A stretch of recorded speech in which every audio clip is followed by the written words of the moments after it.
gorgeous South Florida morning here at the Palm Beach International Raceway. The perfect setting to test out the new Cooper Xeon RS3 G1 tires.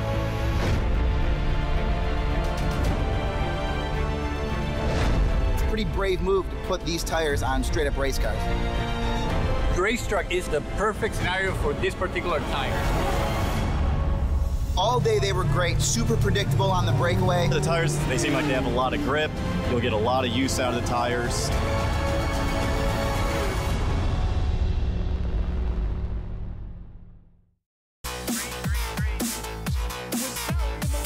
Look at this freight train as now the Lucas dives down to the inside. 3 wide through turn 4.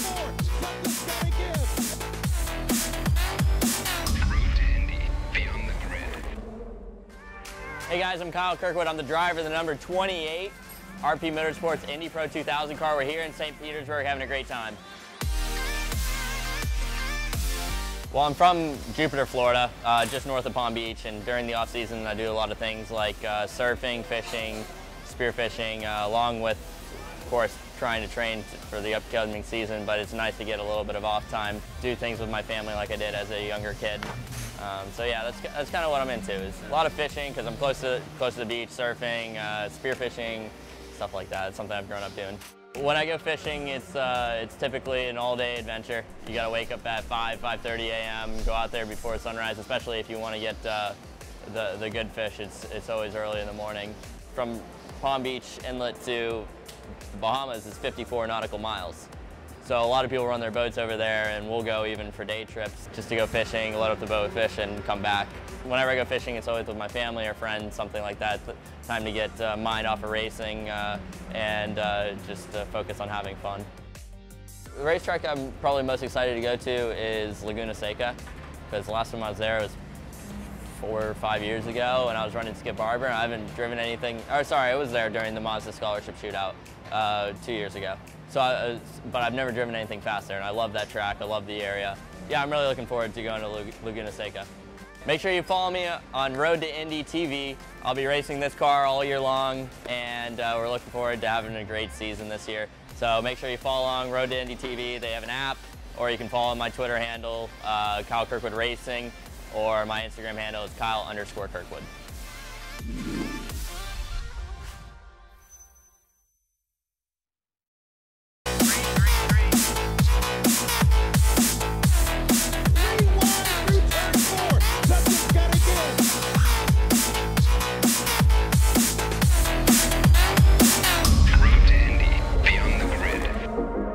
Hey guys, I'm Hunter McElray, driver of the number 22 PAPS Racing Mazda Scholarship USF 2000. My nationality is pretty funny. I was actually born in Orange County in LA, so spent my first few years there. Then moved over to Australia when I was quite young, but my whole family's from New Zealand. My heritage is from New Zealand, so I've got a dual New Zealand and American citizenship. Life in Australia is a fair bit different than obviously America. The first thing is the accents. Obviously, it's good that it's the same language, but a few little funny words. Even when I'm talking with my engineers, stuff like stickers, we call them greens, or little things like that. And obviously when you're out, little stuff like tipping. In Australia we don't tip as much, whereas in America you have to tip. So all these little quirky, cool things to get used to. But no, I'm really enjoying it, and I'm really loving being over here and experiencing all the new cultures. When I'm not racing, obviously doing all the training and the sim stuff that we all do, I really enjoy actually going jet skiing in Australia. I posted a few little stuff on my social media over the off season where, me and my friends, we all go jet skiing, and the weather's really warm in Australia during the off season over here. So I really enjoy doing that, and obviously seeing all my friends and family, which I don't really get to see much during the year, obviously being in the other side of the world too. So it's such a big part of my life, because it's like I'm over here and it's all I do, and then I go home for a bit and you kind of just do the normal stuff, Like, I guess away from the track, you're just a normal guy, but obviously you're just very focused on race cars and things like that. You guys can follow all my results this year on my social medias, Twitter, Facebook, and Instagram.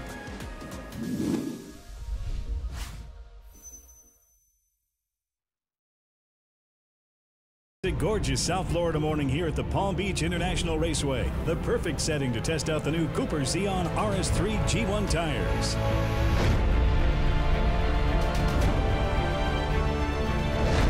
Pretty brave move to put these tires on straight-up race cars. The racetrack is the perfect scenario for this particular tire. All day they were great, super predictable on the breakaway. The tires, they seem like they have a lot of grip. You'll get a lot of use out of the tires.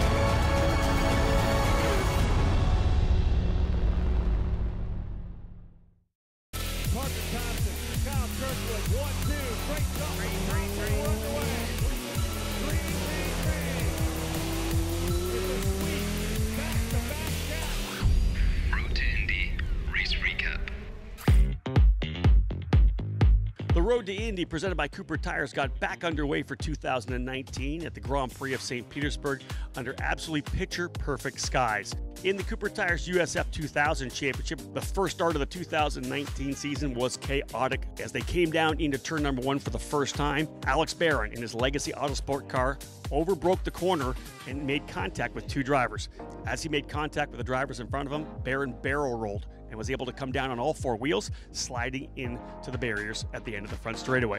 The AMR safety team was there in just 8 seconds. Braden Eves was able to come away with 2 wins in his debut in the program, but on the second day, it was actually Darren Keene from Cape Motorsports who led the way. An incident at the very final corner as Keene was trying to hold off Christian Rasmussen actually allowed Braden Eves to come through to take the win from P3 on the racetrack. Big props to Hunter McElroy, the $200,000 scholarship winner from Australia. He was able to come and grab 2 podium finishes for Pabst Racing, most definitely putting himself in the championship chase.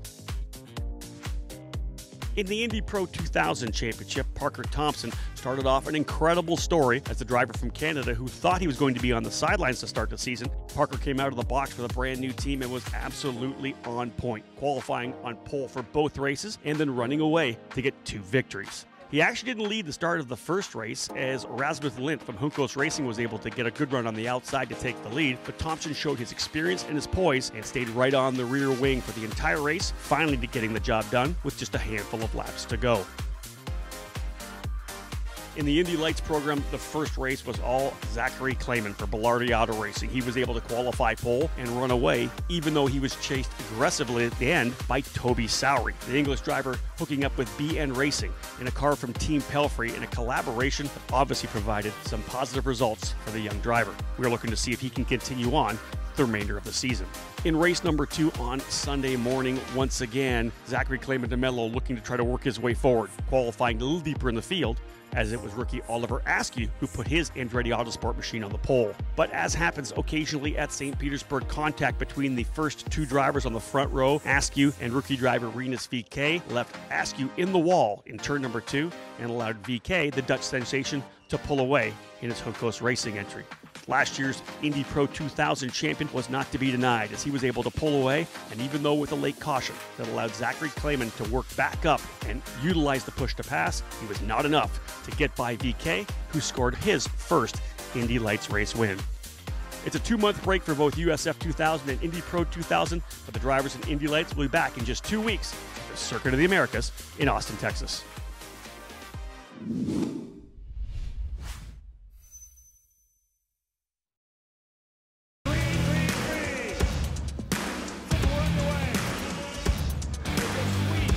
Road to Indy 101. Hi guys, my name's Dalton Kellett. I'll be your host for Road to Indy 101. In this series, we're going to take you behind the scenes, in the trailers, into the pits, into the engineering room, teach you about the cars of the Road to Indy, how the drivers and the engineers work together, the rules, and what makes this series tick behind the scenes.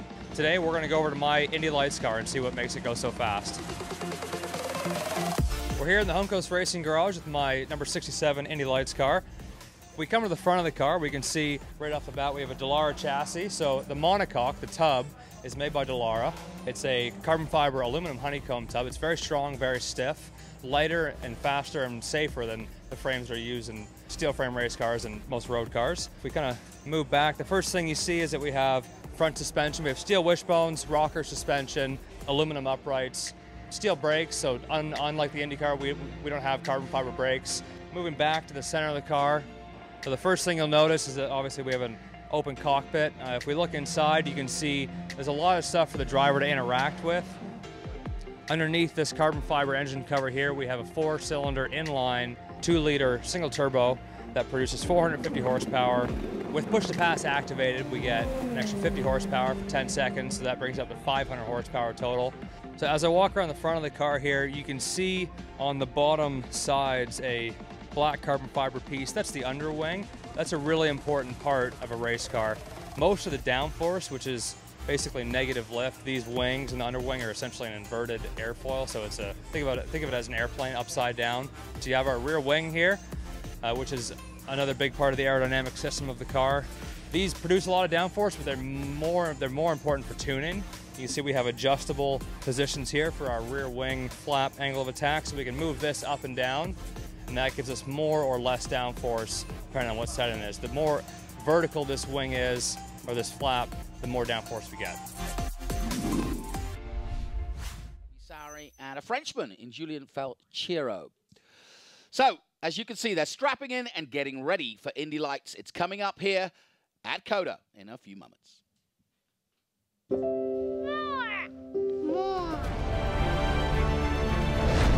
Pretty brave move to put these tires on straight-up race cars. The race truck is the perfect scenario for this particular tire. All day they were great, super predictable on the breakaway. The tires, they seem like they have a lot of grip. You'll get a lot of use out of the tires.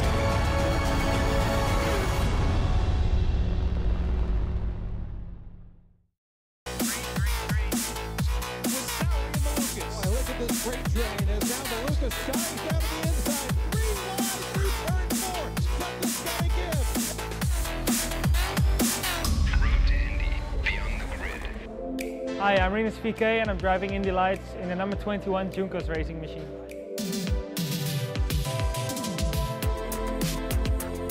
So yeah, I'm living in the Netherlands in Hoofddorp near Amsterdam.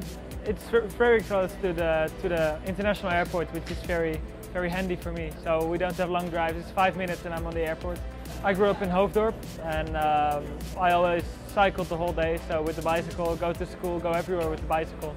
And yeah, just having fun with friends. And on Wednesday, Saturday and Sunday, I would go to the go-kart tracks because I was free from school. And I would go go-karting, and yeah, on the other days I would just go to school. For fun outside of racing, I do a lot of training and working out, which clears up my mind a little bit. And I do a lot of beach tennis, which I do in Curacao with friends and with my dad, and really enjoy that. My dad and I, we rented some rackets and we tried playing, and it was super fun. And since then, it started to be a big rivalry in between the two of us. Yeah.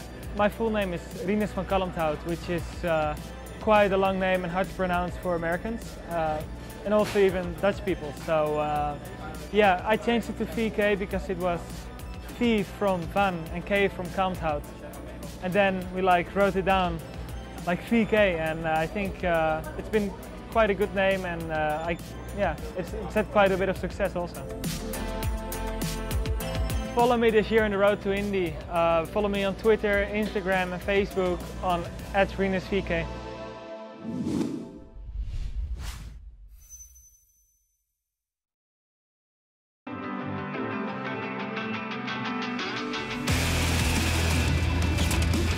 Good jump for Pato Award as he'll take the lead.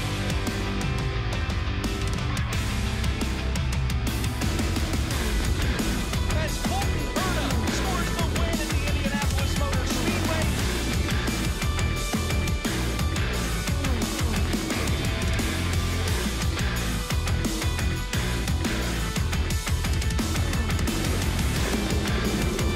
Urrutia gets the win.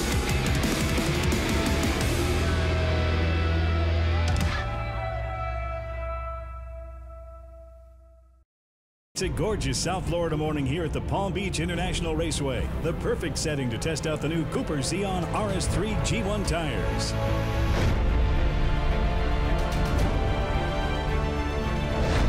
Pretty brave move to put these tires on straight-up race cars.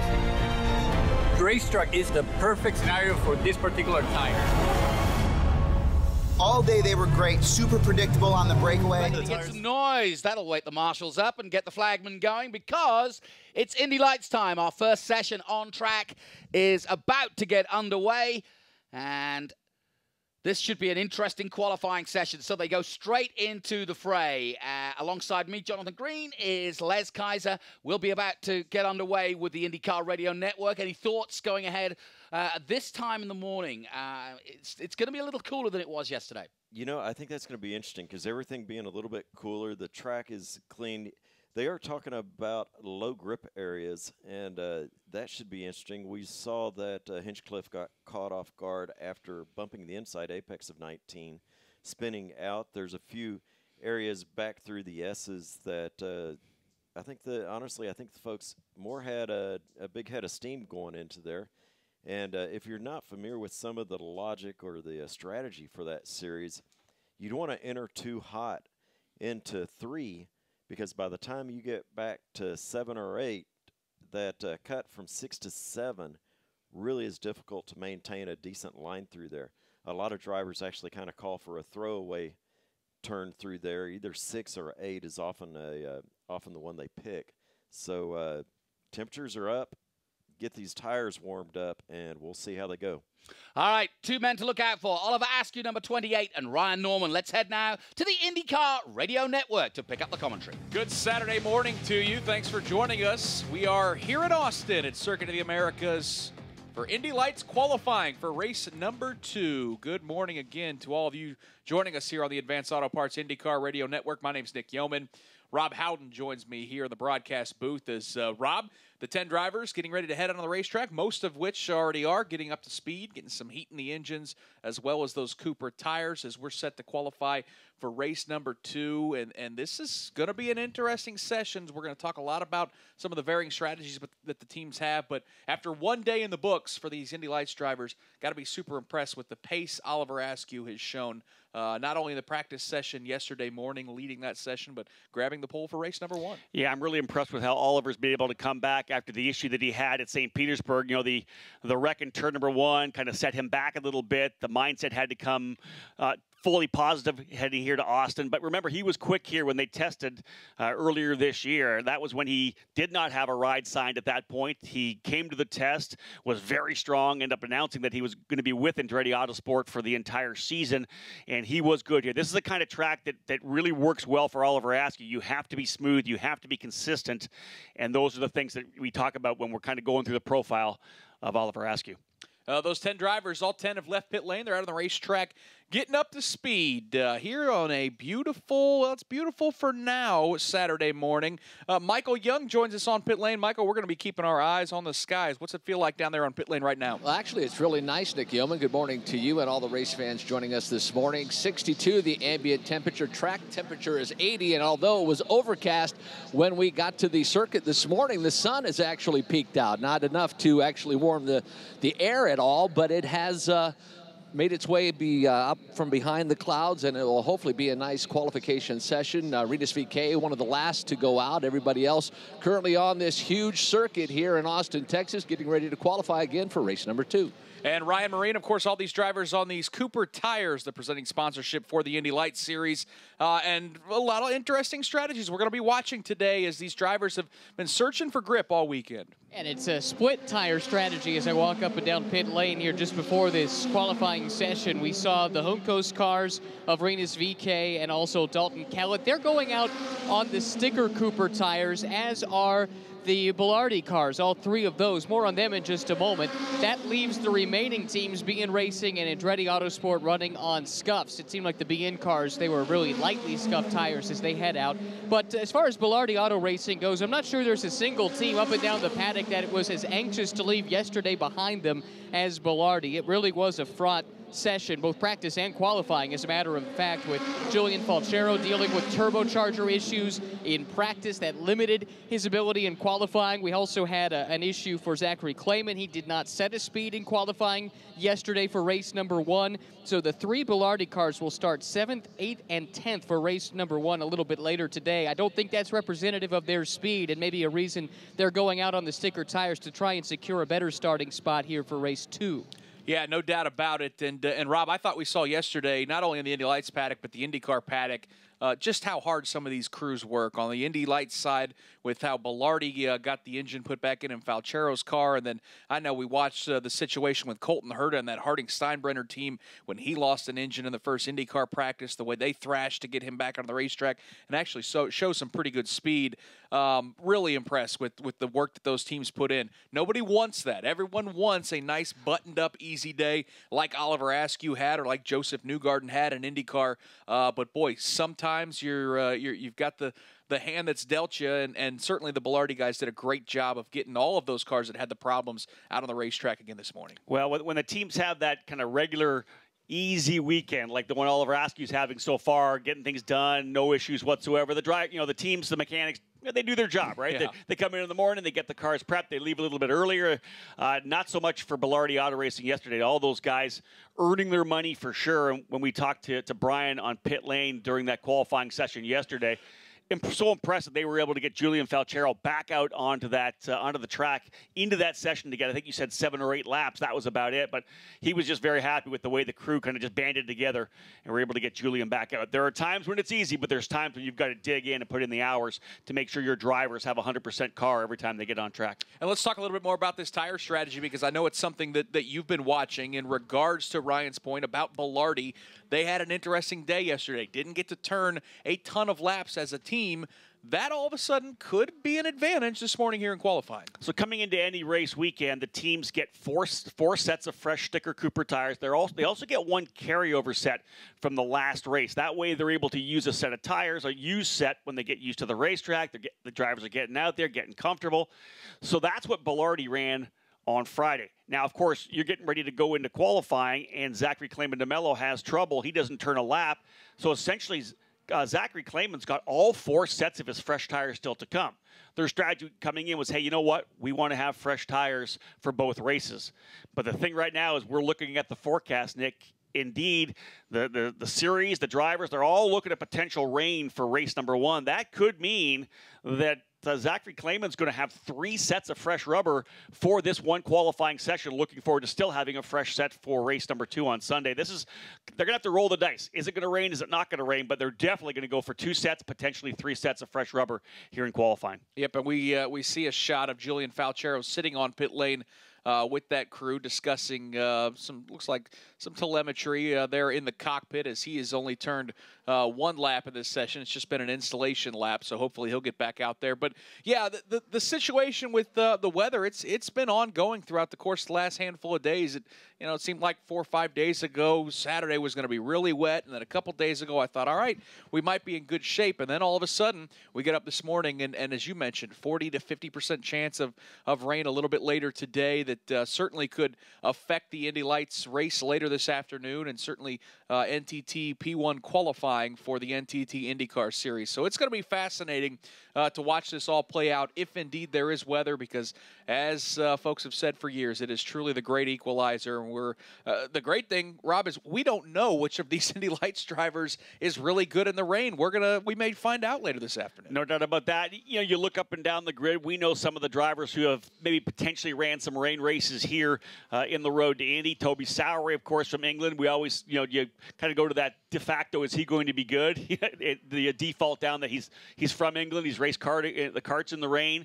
Is he going to be good in the rain? We really have no idea at this point. And the interesting thing about the tires, we said, as I said, Zachary Clayman's got all these tires available to him, but this track is so long, and with only a 30-minute session, how many of those sets can he really leverage for that amount of time? Because it takes a lot of time to build the heat up in such a long lap. Rinus VeeKay, David Malukas, Toby Sowery, Dalton Kellett, and Zach Clayman, the top 5, as we are still very early in qualifying, waiting to see some true laps at speeds that we saw yesterday. Everyone's still about a good 2 seconds off of the pace of what we saw yesterday. Good opportunity to go back to pit lane and check in with Michael Young. Julian Falchero sits on pit lane, Nick, and unfortunately his woes may continue. He was talking about problems with the boost on his out lap, that installation lap that he did. He said he felt something was wrong with the car. They took the engine cover off, looked things over. They had an engine tech over as well. well, and they haven't found anything. They put the engine cover back on, but he currently sits last in this qualification order right now. So for Julian Falchero, a frustrating quali number 1 and quali 2 not going any better. They are going with the same set of tires they had as they fire that engine up. They said he went out on sticker Coopers, and they look really good, but as I said, the boost issue continues, so hopefully Julian he stalls it going out, and they will have to, there he got it fired back up, but try to get himself back up that qualification board. Frustrating couple of qualification sessions for that number 4 Bilotti Auto Racing entry. Yeah, I appreciate that update, Michael. And I wondered when we saw that view of him in the cockpit, I didn't want to guess, but he just didn't seem like he was too happy with the situation. The body language, Rob, was kind of showing that, hey, there's something going on with this race car. So that's tough with those boost issues, because those seem like they're oftentimes hard to diagnose and really get fixed. We see Falchero kind of limping that car down the hill out of turn number 1. Now it looks like he's starting to accelerate as he's found himself a nice little gap behind Oliver Askew, a good 15 to 20 car lengths as they now snake their way through the S's. But, boy, this has been a rough weekend for Julian Falchero. Yeah, we can't just look at 1 or 2 sessions, right? This is an entire weekend deal here right now for Julian Falchero. He was obviously out early in the practice session. They brought him to the grid late for qualifying number 2, only got 7 laps in. They went to work on the car again last night. When I was leaving the track, they were still working on it. You could see they had the cowl off, and as Michael said, potential issues still with the turbo on the number 4 for Falchero. And here's a guy that doesn't even know this racetrack. He's never driven here before, and he's just watching all these laps go away, not getting a chance to get behind the wheel, not getting a chance to catch up to everybody else. He's essentially going to go into the 2 races here with not near enough seat time on this particular track, and we're talking 20 turns, 3.4 miles. This is one that you need test days to be able to get fast at. Yeah, that's it's just asking a lot. That's a very, very tough situation with these doubleheader weekends where you've got to get those cars ready and buttoned up and those mechanical woes figured out for 2 opportunities to score championship points. It is Rinus VeeKay at the top of the charts at a minute 56.585.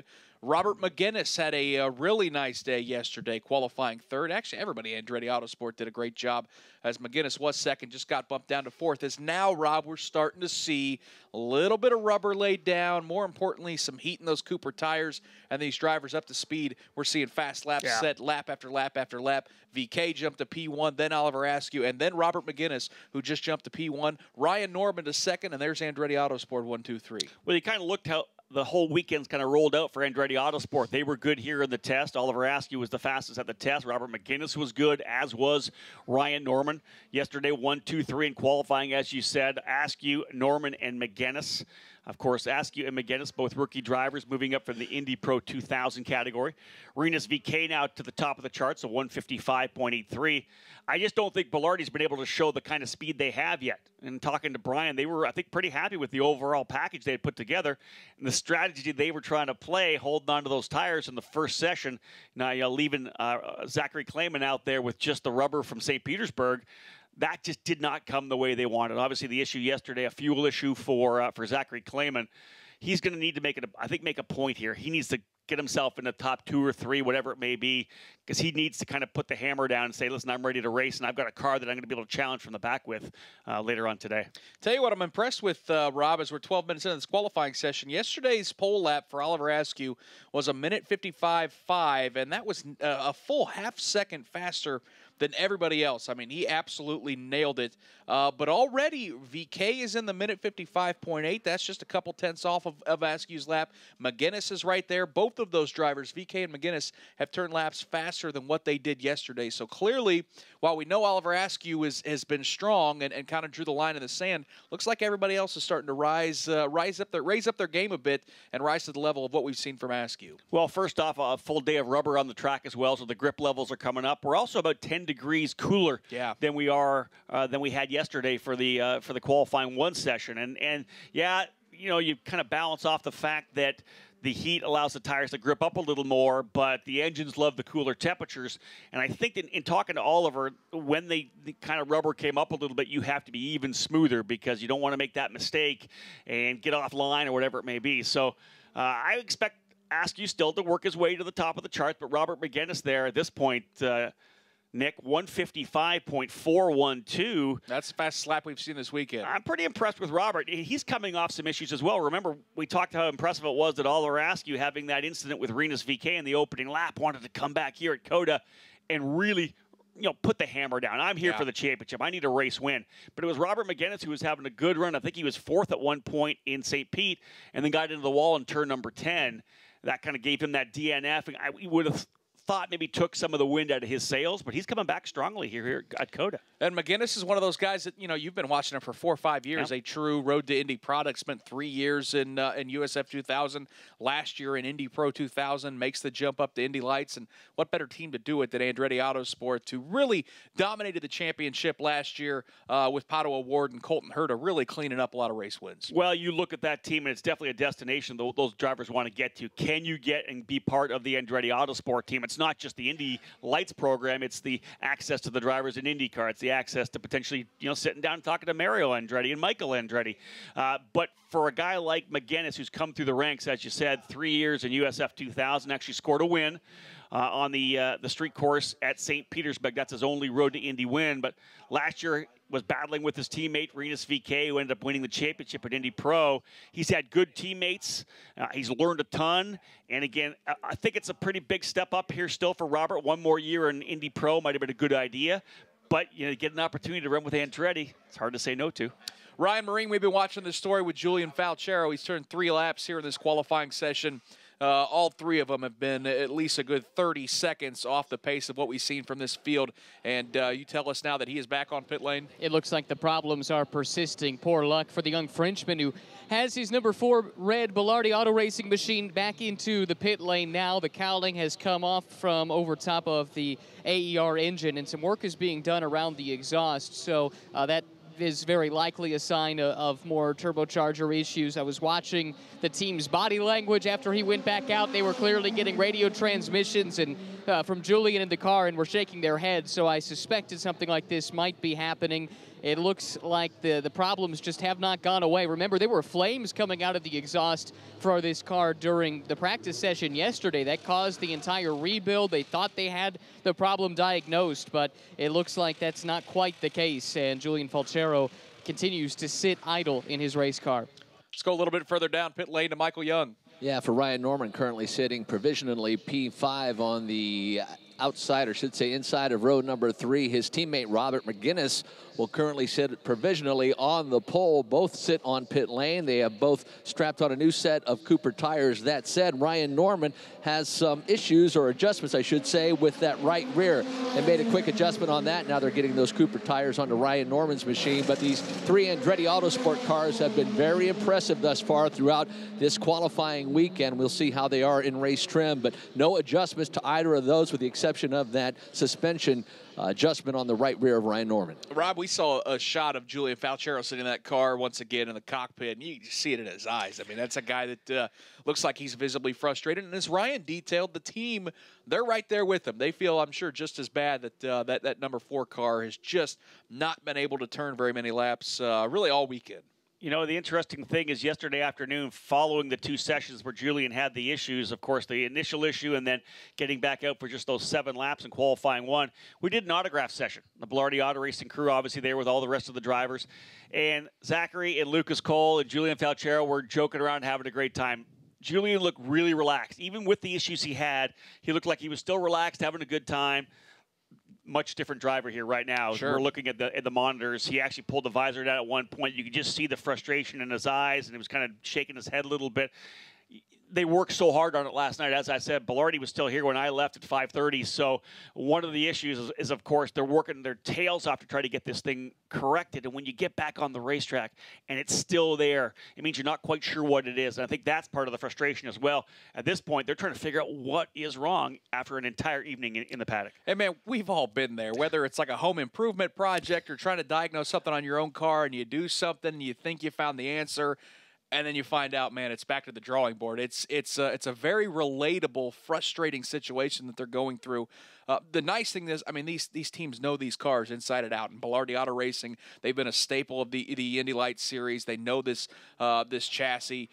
I have no doubts that they're going to get it figured out. But man, it's just so frustrating on these race weekends where you know, hey, you got a couple hours. All of a sudden, we got to get back on pit lane because it's time to qualify for the next race. And you got 2 races to get ready for. And not to mention, they've got 2 other cars they've got to take care of. So it's just got to be super frustrating. But we're certainly pulling for them to get that car back together so the Frenchman can get back out there and turn some laps here in qualifying. Back to pit lane and Michael Young. Chief Operating Officer for Andretti Autosport, Rob Edwards, joins us on pit lane. Currently has 3 bullets in the chamber, 1st, 2nd, and 5th. Meticulous qualification session. The guys kind of sat on pit lane, strapped on some new Cooper tires. Didn't look like a lot of adjustments on any of the cars, just minor tweaks. How different are these 3 cars set up from each other? They're very, very similar. I mean, as you know, we tested here, only a month ago. We obviously had the track time yesterday, so we basically, the cars are very, very similar. Kind of put it in the hands of the drivers based around where we think the car needs to be. Over 3 miles of racetrack here at Circuit of the Americas. Is there give and take a portion of this circuit you'd like to be better on than another? I mean, I think that's the compromise, right? Is you've got to be quick in the high-speed corners here, but there's also, the complex from 12 all the way to 19 that, you need to be good in the low speed as well. So, we're trying to maximize the car across the whole track, and, fortunately, I think we've got pretty good compromise worked out. Would you say these cars are about perfect? When you see somebody qualifying and don't make a lot of changes, you have to be happy, or at least you look like you're happy with what the team has been able to develop as far as the setup. Sure. I mean, we were certainly happy yesterday to be 1st, 2nd, 3rd in qualifying, and I guess if we're 1st, 2nd, 3rd today, I'll be happy again. Well, let's see how it goes. Best of luck to you. Thank you. Rob Edwards, Chief Operating Officer for Andretti Autosport. Appreciate that, Michael. Rob's one of the best. Always good to get his insight on pit lane, and man, they've had a good weekend here in Indy Lights, as Michael and Rob alluded to. 1, 2, 3 sweep in qualifying yesterday. Right now, they sit 1st, 2nd, and 5th. Ryan Norman, the one driver, I don't want to say we're surprised because a lot of these drivers coming back to pit lane and putting on some new sets of Cooper tires, but Norman has shown the pace. And you know what? On the IndyCar side, I thought they were pretty impressive yesterday, too. Zach Veach had a nice day. Ryan Hunter-Reay, Alexander Rossi were strong. Certainly, we expect Marco to continue to get faster at the end of the weekend. But Andretti Autosport, I mean, they've shown up and they've looked fast from the get-go with St. Pete. I think you can go all the way back to last year. They were so good last year, winning races with Pato O'Ward, winning races with Colton Herta. They are an impressive crew. They're kind of the lead team in the series right now. They had such a good season, and they, of course, add new drivers. They got Ryan Norman coming in his 3rd year. They've got a couple of young guns who have been very impressive through USF 2000 and Indy Pro 2000. They just keep adding the material they need to be able to win races and to be running up front. But again, you look at Zachary Clayman, he's pretty strong right now, P4. You got David Malukas for the new BN Racing team, that 17-year-old in P6.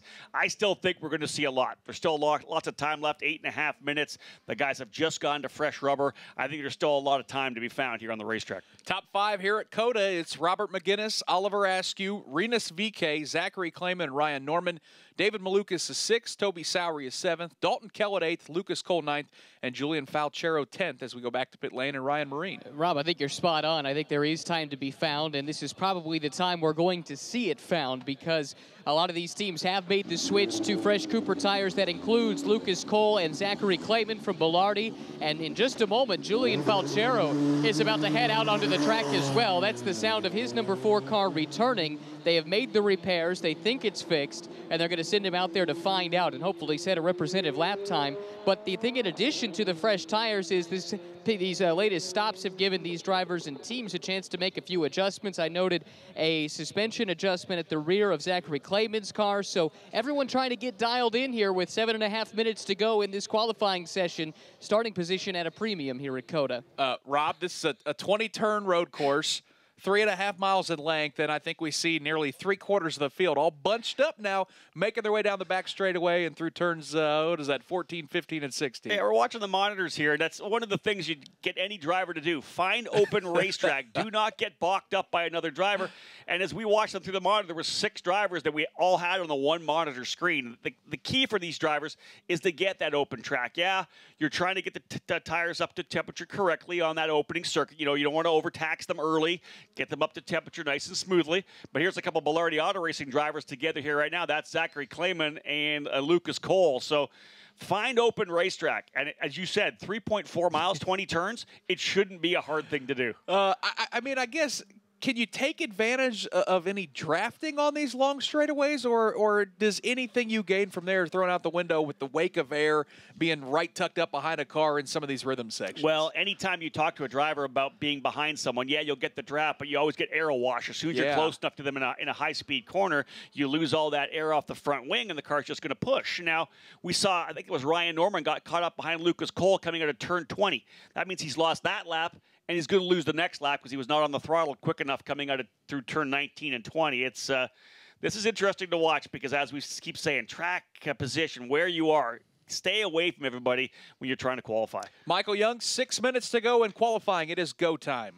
It certainly is. And to your point about this circuit and how big it is, obviously we don't have pit stops in the Indy Lights, but that said, when Julian Falchero went out after the first pit stop that he had made, or coming in after that installation lap, he went out, and actually when he went up the hill into turn number 1, pit out actually empties out into that turn number 1 complex, and he actually almost disrupted the line of his teammate Zachary Clayman. So one of those situations where it's easy to find space, but if you come out of this pit lane during a qualification session, you could find yourself in the path of a driver who's on a flyer, from that simple fact that that pit lane does empty out at the apex of turn number 1. And that's going to be fascinating for the NTT IndyCar Series when we go racing on Sunday, if we get a caution-free race, which we haven't seen a lot of spins and incidents so far this weekend. Green flag pit stop's going to be fascinating, watching those guys try to blend their way back up and up the hill into turn 1. That's one of the things I love about strategy when it comes to the IndyCar program. It's when do you pit? You know what the delta is on the pit lane, depending on where you pit. When am I going to get back on a track? When am I going to bring the driver in? Because I want to get back out. If I'm coming in early, I want to get back out an open racetrack. I think it won Joseph Newgarden the race in St. Petersburg. The fact that he didn't get boxed up there behind Marco Andretti like Rosenquist and Power did, was able to get in and off a pit lane and all of a sudden had a 4 or 5 second lead. And it surprised everybody that he pit so early. He was leading, could have went longer into the stint, pit early, knowing that if he got in, he was going to be able to get out and open racetrack. That, I think, was a huge call by the crew at Penske Racing. Not going to be an issue for the Lights cars because, as Michael talked about, no live pit stops, although, as you talked about, Rob, we could see some tire changing a little bit later today if Mother Nature doesn't cooperate. I guarantee you right now, because right now it's looking at 1 o'clock. We start around 12:45. 1 o'clock when we're thinking about rain. We don't do a lot of pit stops in Indy Lights, but there have been times where, when rain comes midway through, the crew comes into work and they've got to get those rain tires on. We'll see. There could be pit stops today. It is Robert McGinnis and Oliver Askew, the top two here in Indy Lights qualifying. Just under 4 minutes to go here in Austin at Circuit of the Americas. Right now, Rinus VeeKay and Zachary Clayman-DeMello sit 3rd and 4th. Ryan Norman is 5th and 6th. Ryan Norman is 5th. David Malukas is 6th. Toby Sowery, who just lost his fastest lap, is 7th currently. Dalton Kellett is 8th. Lucas Cole is 9th. Julian Falchero, looks like they got him back onto the racetrack and finally at least showing marginal pace in that Belardi Auto Racing car. And Rob, the speed's starting to drop as we see Oliver Askew, the first driver all weekend, to dip below 1:55. Great run for Oliver Askew. These tires, these Coopers, finally coming up to temperature, a 154.773. Robert McGinnis quicker as well, 155.195. 4/10 the gap between first and second. Rinus VeeKay for Juncos Racing, the reigning Indy Pro 2000 champion in the number 21 in 3rd spot. Zachary Clayman, Nick, in the 4th position. We've watched a bunch of his in-car on our monitors here, and he's got a little bit of exit oversteer. The car getting a little loose on him as he came out of turn number 11, the hairpin. That car not exactly the way Zachary wants it to be, because when you're coming out of that corner, you really need to get the power down there. That's that long back straightaway. When you're loose and you're having to put some wheel into it, you're just losing that speed you can get down the end of the straightaway. That's going to be a fascinating corner because it's a great passing opportunity because of how the braking point and how slow it is. And you could outbrake a guy getting into that corner. But as you talk about, you've got to nail the exit of that corner because you've got a long straightaway. So it's going to be absolutely fascinating. And certainly, as you mentioned, Clayman had his hands full as that thing nearly stepped out on him exiting that final corner. It's still Oliver Askew with that 1:54.773 lap, who is P1. And, boy, it's got to be so frustrating for a guy like Robert McGinnis, who just turned his fastest lap moments ago, Rob. oh, you got to find nearly a half a second now if you want to bump your teammate off the pole. Well, you know, as we said, Oliver Askew was so good here at the test, and to be able to continue that kind of, I don't want to use the word dominance, but that pace, that he's got so much speed here, and to be able to be 0.4 of a second quickly. You look, from 0.4, it's 0.4 back to fourth. Yeah. But it's 0.4 to the lead. That's how good Oliver Askew is right now. And starting on the pole position, if he gets through turn number 1 cleanly in either of these races, he could set sail and be out for a couple of race wins. There's a lot of opportunity here right now for Askew. Hey, nice to see the Belardi guys look like they might have gotten the problems fixed for Julian Falchero, at least for a lap, as he turned a lap at a minute 57.089. Not going to be a threat for the pole, but it was good enough to bump him ahead of Lucas Cole and Dalton Kellett. So looks like they finally got some things diagnosed. See a couple guys getting a little racy out there as well, as Toby Sowery is trying to pick his way around Lucas Cole, getting up to speed. A little interesting to see Sowery hasn't really shown the pace that he had at St. Petersburg a couple weeks ago. And he was quicker earlier in the weekend as well. I think he was 4th yesterday. Right now, currently running in the 7th position. Zachary Clayman jumping now up to 3rd, so he's really hustling around the number 13 spot, but everybody's moving around now. Yeah, he was 3rd for a second. Now he goes back down to 5th. The drivers, all these tires, everything's perfect right now. The fuel load's down. Drivers have open racetrack. Tire pressures are where they need to be. Tire temps are where they need to be. This is when you can get that perfect lap. 30 seconds to go in qualifying, Michael Young. Yeah, quickly check in with Brian Belardi. Obviously, Julian Falchero still having the woes of yesterday. How is he doing right now? Does he think the car is back to where it needs to be? Yeah, we finally have full power with the motor, so it's unfortunately we're just not getting a lot of track time. It's really put them behind. We're still doing a great job. Best of luck later on today. Thank you. That's Brian Belardi, guys. Yeah, appreciate that quick update as that team continues to chase it this weekend. It is Oliver Askew at P1 at a minute 54.773. Rob, the checkered flag is out. All of these drivers will get an opportunity to finish these final laps that they are on here on this massive 20-turn road course to see if anyone can bump Askew off the pole. McGinnis has found a little bit of speed, not quite enough, though. Yeah, within 0.2 of a second for McGinnis, but Zachary Clayman needs another really good lap. He jumped up to 3rd at one point with a fast lap, but they had to take that lap actually away from him because of something he did on the racetrack, so he needs another fast lap to move up. Issue there for Rinus VeeKay. He goes off the racetrack, but Oliver Askew quicker still. 154.686 Askew on his game. Yep, reset the fast lap right there at the end. McGinnis finds a lot at the end, but it's still not enough as he gets to a minute 54.86. That draws him to within under 0.2 of a second. Not enough to bump Askew off the pole, but now we'll wait to see if it'll keep him on the front row as Andretti Autosport sits 1st, 2nd, and 4th with Ryan Norman, who is still out on the racetrack. Rinus VeeKay has crossed the timing line, and he is 3rd quick. Clayman, he improves his time, Rob, but now it looks like he's going to get bumped back down to 7th as things changing in a hurry here at the end. Yeah, Rinus VeeKay crossed the line no quicker. As I said, he went off track. Ryan Norman gets a better lap, 155.1. He's less than a half a second back, so a half a second separating your top 4.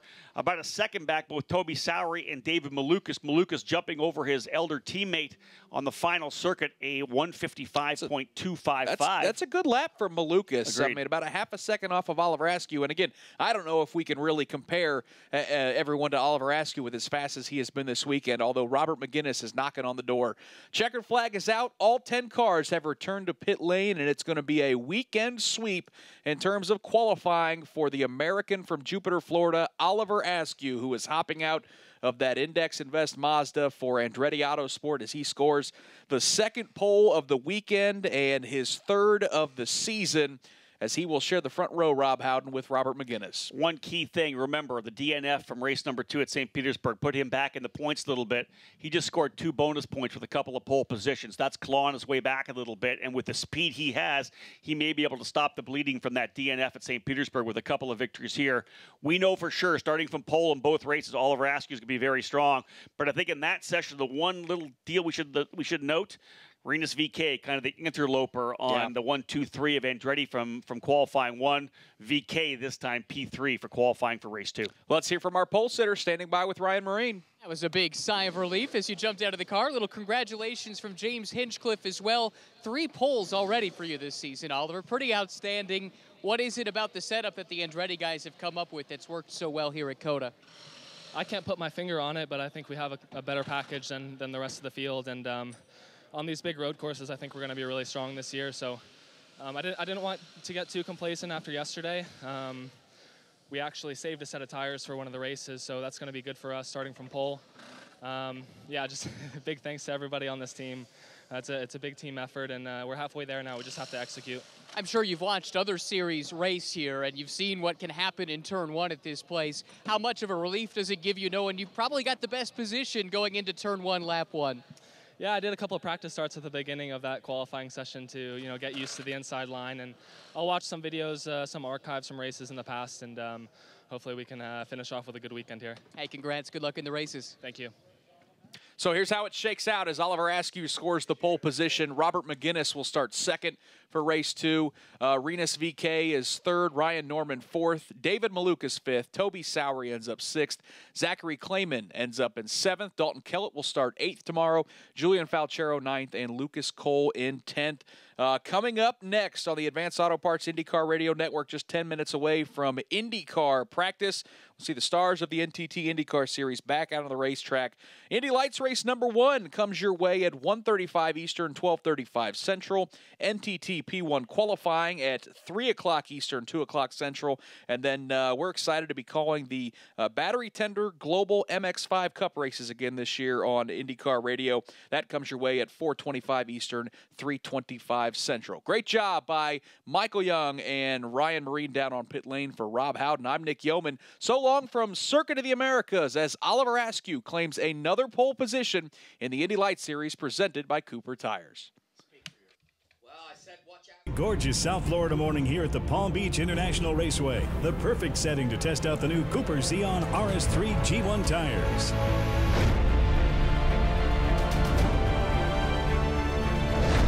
Pretty brave move to put these tires on straight-up race cars. The race truck is the perfect scenario for this particular tire. All day they were great, super predictable on the breakaway. The tires, they seem like they have a lot of grip. You'll get a lot of use out of the tires.